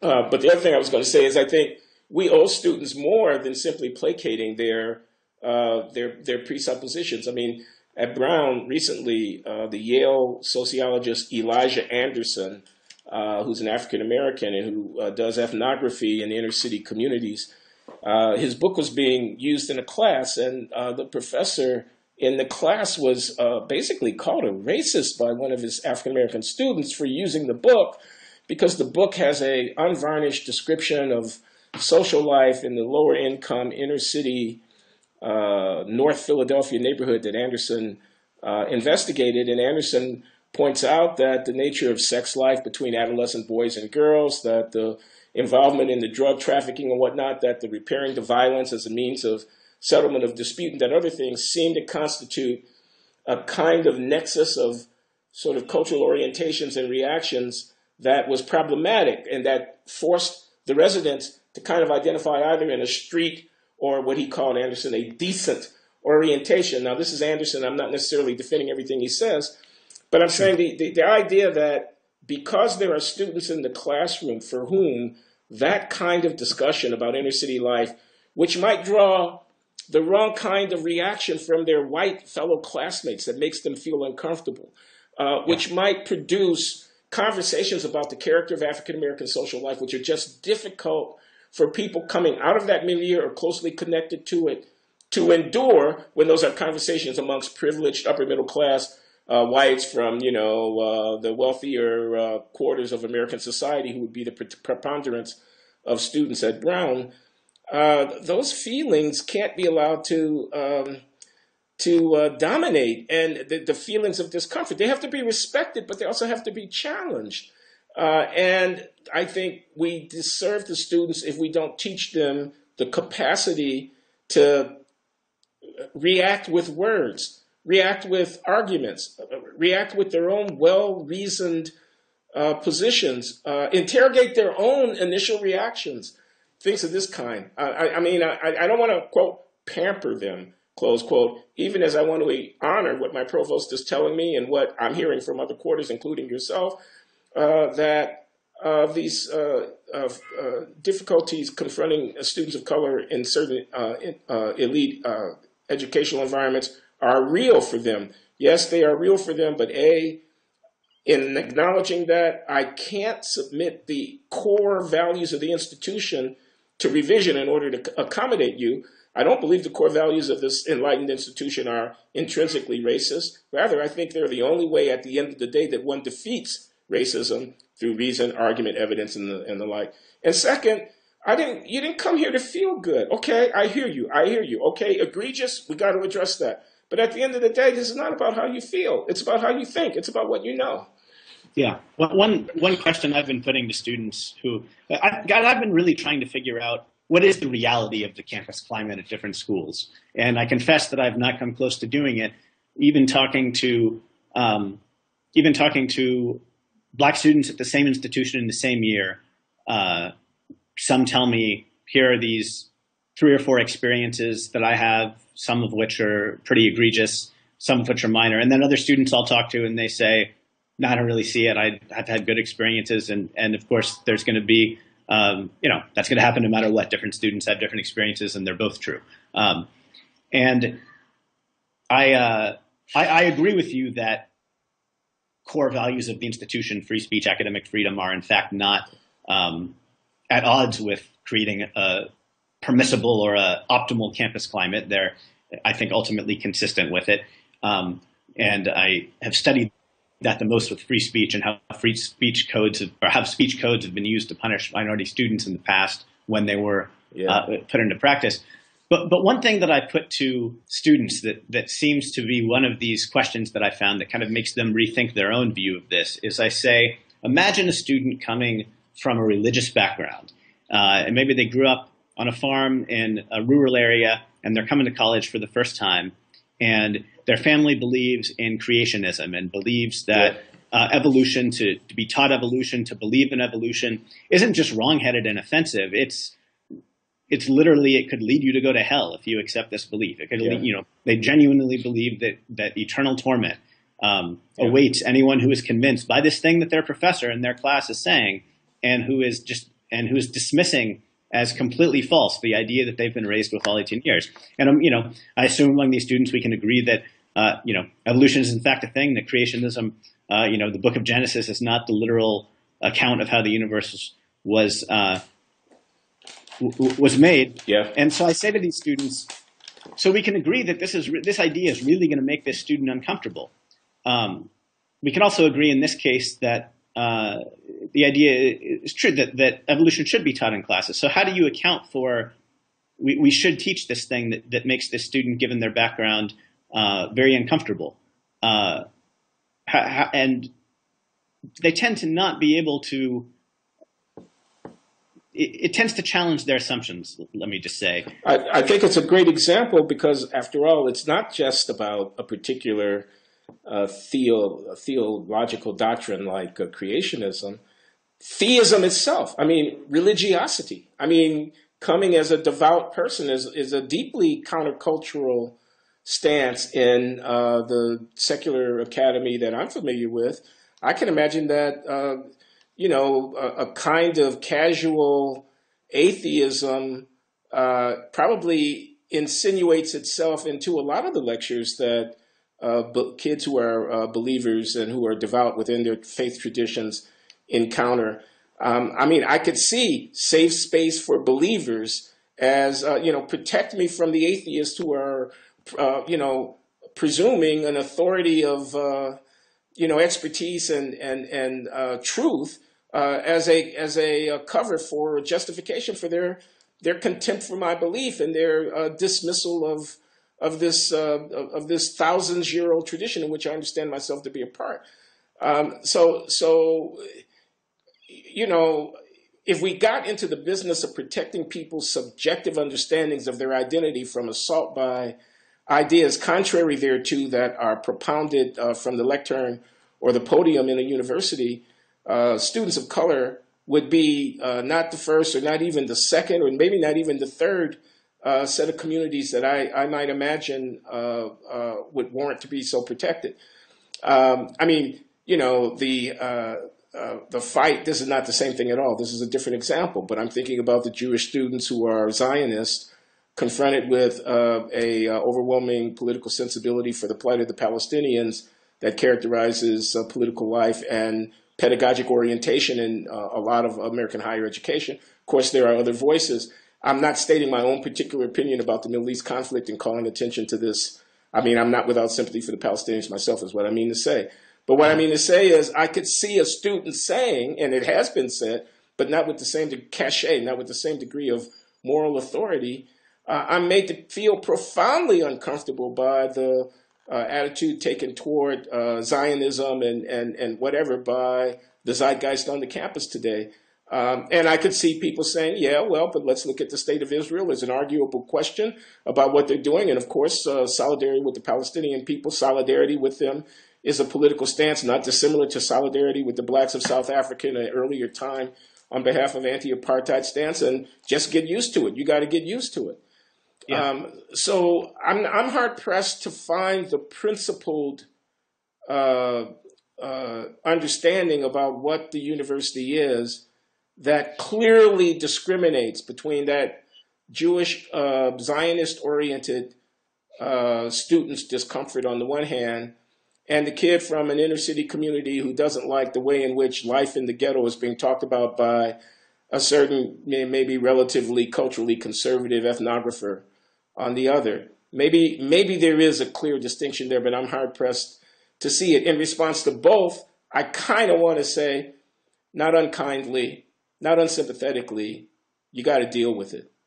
Well, to me, I don't see how you could find a distinction that would allow you to be more deferential to the black student from a working class background, say, without somehow also stigmatizing that student as inherently less resilient, inherently less able to handle hearing truths that they find uncomfortable or arguments that they like. I don't see how you can, on a practical level, grant deference to the students without creating like a stigma or a prejudice that says that they're more fragile, and in my experience, in fact, they're generally a black student from a working class background who's made it to college. In my experience, is generally less fragile insofar as they've had to show greater resilience to get to where they are than some other students on campus. And to me, this I really think that there is, I get a lot of emails that I disagree with from people who will read an article that I write about campus and they'll say, the sort of racist spectrum of the emails I get are, oh, look at these fragile crybabies who can't make it in the real world, right? Yeah, right. And I want to say, well, I do think that in some ways, the idea that these students need to be deferred to is reinforcing that stereotype, and that whenever I talk to these students one-on-one, I go and talk to Yale students one-on-one that one might think are fragile given if you just read their demand statement.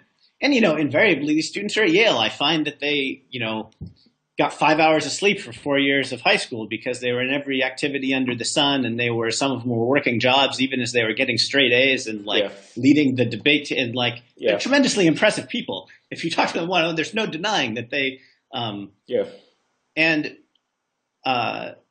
to me, they're being shortchanged somehow by this idea that they need to be protected from a professor raising a hypothetical, right? I mean, we're not talking about being protected from racial slurs or someone, it's not like the cases you had in the 1970s that gave rise to the original speech codes where people are burning a cross on a quad, or we're talking about literally a professor bringing up a hypothetical or a word that they don't like.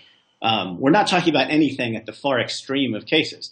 And to me, the idea that they need to be protected by from these things, I don't see how you could persuasively put forth that idea without stigmatizing them. But I don't know. You are patronizing them, aren't you? You're kind of, I don't know. I mean, I guess those of us who have to actually do this, I mean, the faculties and so on in these universities need to be asking ourselves about our own responsibilities, and are we taking the easy way out to the disadvantage of our charges, if I can say that. You're my charge. If I'm the professor and you're the undergraduate who's come to the university, of course you have a voice, of course you should be heard, but ultimately it's not a relationship amongst equals. You've come here to get an education, and my vocation is to be an educator. So now, how do I best serve you? So I don't want you to be mad at me. I don't want to feel the discomfort of the tension of having to grapple with a difficult whatever, and therefore the path of least resistance and so on. But that may not serve your education at all well. Yeah. Well, I know the scene of the Christokases. I remember this is at Yale. This is the dispute over the memo about the Halloween costumes. This is the master of the house confronting the student who is angry and says, "This is supposed to be a safe space. Don't you get it? You're supposed to be making a home here. You disgust me. You're not making and so forth and so on." And he's trying to say, "No, look, I want this to be a home for you, but I don't have to agree with you in order for it to be a home. And I want you to make arguments with me and not just call me names. And these are reasonable positions over which people can disagree. But come on, let's talk." I just wonder. I sometimes ask it, what would I have done if I had been in that situation? And could I have handled it any better than Christakis himself handled that particular situation? And would the reaction to me trying to make similar assertions have been any different from a student of color to a professor of color? Maybe my being a professor of color, and I don't say that with any sardonic or any kind of ironic. I mean, I am a professor and I am a person of color. Maybe I have the responsibility to use, if I've got a little bit of cover, if the students are prepared to give me the benefit of the doubt for 10 or 15 minutes, maybe it's my role, more so even than Professor Christakis, who can't do it in quite the same way, to meet these kids, but to insist upon a certain set of things and to be the one that delivers this harder message, this message that's not so easy for them to hear. Maybe at the end of the day, I end up getting shouted down and dismissed too, called a buffoon and Uncle Tom, or somebody who's sold out, or a part of the problem, not a part of the solution too. Maybe that's just as painful for me to anticipate, or even more so than the dismissal that Christakis had to endure. On the other hand, maybe that little bit of benefit of the doubt that the kid would be prepared to grant me opens a door. Maybe if I'm artful about how I practice my craft, I can use that opening to push a little bit further and a little bit further and a little bit further still. Maybe there's a lot of work that I have to do when I get back to Brown. I'm making this personal, but you see how I'm trying to respond to you. I think education in this time and at that kind of social location requires cultivating on behalf of those of us who are in charge the capacity to get past these difficult moments and to win the confidence of our students, not unlike the way cops have to win the confidence of the people whom they're policing in tough neighborhoods and so forth, so that they can get their cooperation and achieve a goal. And it's not the same, but it's a kind of an analogy kind of thing. Win their confidence to be able to educate them, but not to surrender to their sensibilities. Well, I get the most. I would never put on you the extra burden to undertake that project. Well, although I believe that the project is an important one for people, adults on campus to undertake, I do get tremendously frustrated with the people who are the professors who are most ideologically aligned with the activist students, and who also can't help but know that the way they're going about it is self-destructive. Looking at some of the more extreme demands at Amherst, at Western Washington, there are faculty members who are ideologically aligned with these students, and those faculty members know that the demands are unrealistic, that they're never going to be met, that some of the demands, like a penalty of 15 students being able to fire tenured faculty members, would be disastrous to the university if they were met, that if the students go about affecting change in the real world in the same way that they're doing it on campus, they will get nowhere. They may even be destructive to their own careers or their own ability to lead happy lives. And to me, I look at these professors who are most ideologically aligned with these students, who are most able to tell them, look, I share your ends, but here's different means to go about this. Or I disagree with this end, even though I'm broadly sympathetic to your ideological worldview. And to me, it's incumbent on those people, especially when they have tenure at universities, to kind of speak up. And I got frustrated. This isn't someone I don't think is Roxane Gay. Is she a professor somewhere? She may be. The name is familiar to me. She wrote. She's an author. I know she wrote a book. I think it was called Bad Feminist recently that got very well reviewed. I haven't read it myself, but I think highly of the essays that she's written in various places. Yeah. And she wrote one essay during the Yale thing with Christakis that I responded to, where she basically was writing in sympathy with the students. And in this piece, writing in sympathy with the students, she said, as an aside, of course the Christakises shouldn't be terminated. Of course they shouldn't be removed from their position in residential life. Nor should they be censured for, having sent this email. There should be no punishment, right? And this was a core demand of the students, that they should be removed from their position for doing this. She's a professor of English at Purdue University. I'm sorry to interrupt. Okay. Yeah, no, not at all. And so what frustrated me about that, and I thought she made a lot of good points in her piece, but what frustrated me was, it seemed to me like, why didn't she say why she thought the students were wrong about asking them to be fired? Include the argument, so that they see that someone who is sympathetic to their larger concerns also disagrees with them. Did she think that they shouldn't be fired for the same reason as Conor Friedersdorf thought that they shouldn't be fired? I don't know. I would like to see it. But and I don't mean to pick on her. I just mean to say, broadly, very few people who are sympathetic to this. There's lots of right-wing critiques. You can go to the Daily Caller and see people making fun of the college students, and they're just antagonistic to them, right? And I try and write from a place where I am sympathetic to them, and I want to hear the concerns about campus climate, and I want to reach, there are some things like being asked for your ID card on campus that do strike me as valid and discreet and that can be solved in very specific ways. Yeah. And I've been trying to listen and wrap my mind around what students are going through. At the same time, I'm like a Hayekian libertarian who's not aligned ideologically with his students, and that puts a limit on how I can reach them because we just have fundamental things that we disagree about that are much larger. I know that there are a lot of progressives on university campuses who are certainly far to your left, much more aligned with these students. I know that they see that these students are erring in various ways because sometimes I hear from these professors writing me off the record emails and they say, yeah, well, blah, blah, blah.